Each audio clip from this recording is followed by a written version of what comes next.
I do have to admit it is pretty damn cool to see 3 Vancouver Canucks go into the Hall of Fame as first ballot Hall of Famers. That's awesome that they were able to put them in at the same time together. I didn't realize that the requirements to get in the Hall of Fame were you just have to wait 3 years until after you retire. Mm-hmm. I thought it'd be some convoluted measurement like the Rock and Roll Hall of Fame where it's 25 years after your first album or something, but they all go in. No, there are definitely people that wait a very long time to get in. Yeah. Mostly Alexander McGillney. Yeah, that one's okay. That one's the one where I'm just gonna say it. A lot of our very good friends of the show, Canucks Twitter nerds, are. I'm kidding. We're all Twitter nerds. They're Canucks Twitter nerds. But there's this like. McGillney should be in the Hall of Fame. I don't know why it's not in the Hall of Fame. I don't get it. Kevin Lowe's in the Hall of Fame. I love that will always be my segue. If Kevin Lowe is in the Hall of Fame, this empty Gatorade Zero bottle should be a first ballot. The thing is, it's going to be like a non-sexy year, and There's been non-sexy. They clearly don't 100%. They're like, I can't even remember last year's. I feel like last year was a non-sexy year, but this is a very sexy year of inductees. Oh yeah, because there's still players that are like top of mind, relevant. We speak of them like weekly. Yeah. We spent the first 10 minutes of this podcast speaking about them. Yeah. Yeah. And as Strombone one put it, the best line in hockey, Sedin Luongo goes in. It feels good. It's, the Hall of Fame is, you can make however much you want of it, but for a team and a era to not get a fair bit of respect and a lot of they didn't get the respect they deserved, and they lost the Stanley Cup, and rightfully so. But to see them get honored individually and all go in at the same time, like there's gonna be a weekend.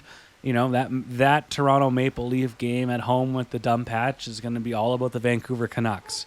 And that Hall of Fame ceremony is going to be all about the Canucks.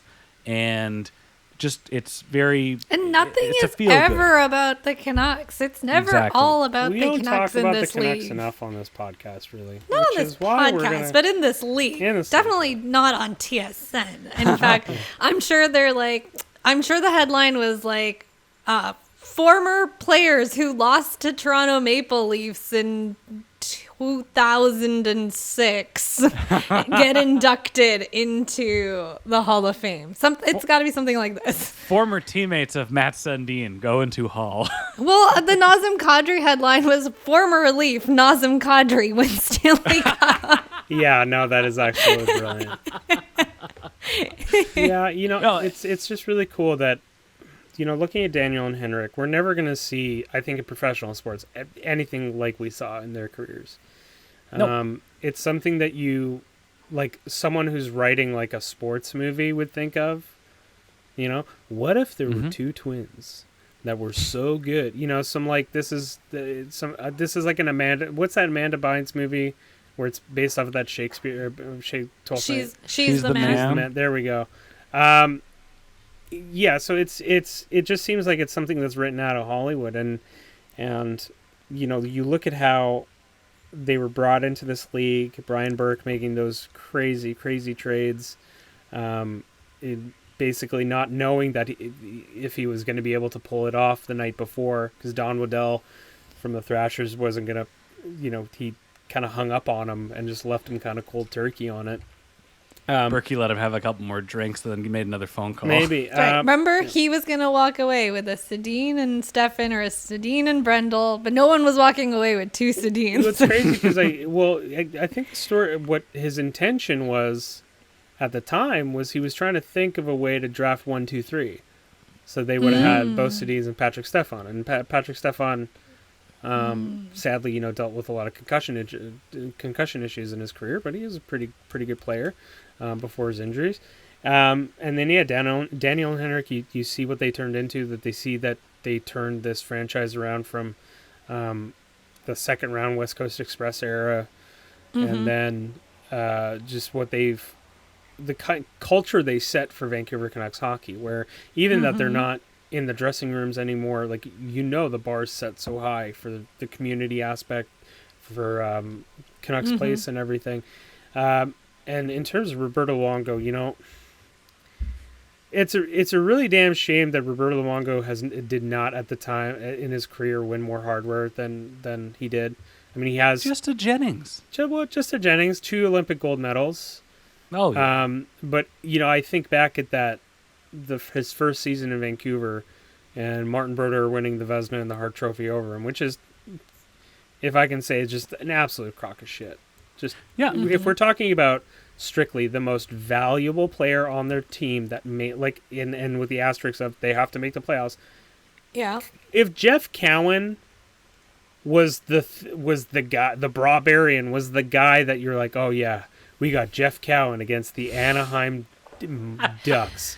He's gonna figure it out, Well, Rash, that year, there's a reason Alain Vigneault won the Jack Adams that year, because that was the slowest, most sluggish start in a long time for the Canucks, and there was all these sweeping changes, new head coach, big trades, and they just were abysmal for the first 2.5, 3 months, and it wasn't until closing on the All-Star break that they really began to figure out as a team, and then they made it in the playoffs, and they got home ice advantage for at least the first series. Yeah, and that that Dallas series was hilarious on its own set, because there goes Marty Turco getting 3 shutouts in that series. Canucks still come out to win.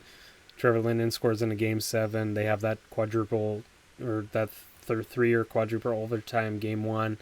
And then you look back at the rest of Luongo's career in Vancouver. Obviously the Olympics, 2011, the Torts year, which was hilarious. He goes back to Florida, still shows that he's good enough, 920 goalie, and then retires, and now is going to be looked at it as a future executive. But for at least that chapter of Canucks hockey, man, what a it kind of shows how hard it is to establish for a long time kind of a culture and a mindset of winning, and that it's not just easy just to go and get these players, but to draft Daniel and Henrik, for Dave Notice for pulling off the Luongo trade to get him to Vancouver, and then Ryan, Alain Vigneault winning the Jack Adams. It's really funny. There's one quote where anytime you have a head coach that wins the Jack Adams, they sure as hell have a good goalie, And they had a hell of a goalie. So. And then, my first Roberto Luongo memory in a Canucks uniform is the first game against the Detroit Red Wings, and he makes that windmill glove save against Henrik Zetterberg in the slot. And it was at that moment where I think any Canucks fan was like, "Oh, we have that guy." Dan Kluche wasn't making that save. Well, props to Dan. Alex Auld wasn't. Hey, Aldi was good. But Luongo was going to make it that night, and he was going to make it the night after. The Canucks, listen, Kluche, he was what he was, and that's there. And Johan Hedberg got benched by Mark Crawford, boo.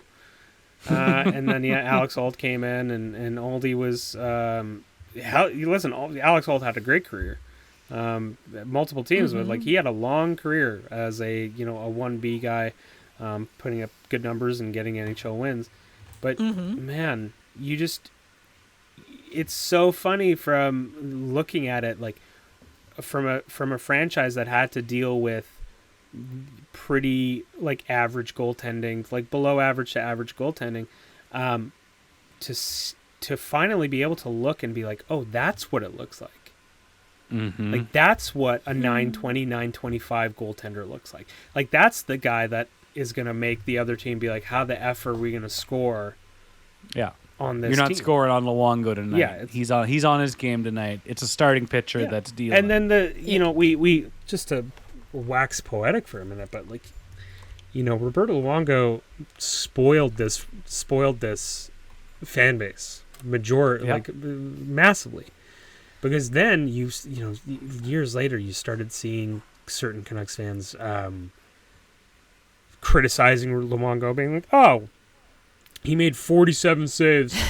He let in 2. Man, I don't know." And then they got spoiled, and then after him was Corey Schneider, and then Ryan Miller, and now Jacob Markstrom, and now Thatcher Demko. And now it's like, if you're not a 920, 925 goalie, ship you out of town. We're done with you. Yeah. So I'm really excited that it's a very Canuck-centric Hall of Fame. And then Daniel Alfredsson also made the Hall, I believe. Alfie? Daniel Alfredsson feels like a Canuck in spirit. The Sedins liked him a lot. I mean, he gets into. Yeah.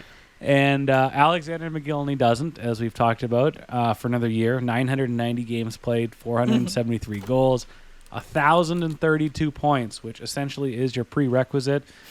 And he was one of the key players in the whole, Russian players defecting to Canada. And an incredible story, and it feels like it kind of stinks that they're just waiting for a light year. They're waiting for when we need to pad it. And he deserves it. He doesn't have the sexiest, oh no, he didn't. He won a Stanley Cup? With the Devils, yeah. Oh my God, yeah, 2000. Yeah, won a Stanley Cup. Yeah, so this makes it even weirder. Put him in. Because you saw there was Steve Simmons mansplaining to someone on Twitter, being like, it's really hard to get 14 out of the 18 people that need to vote for it to say yes, okay? It's really hard. I'm like, get the F out of town.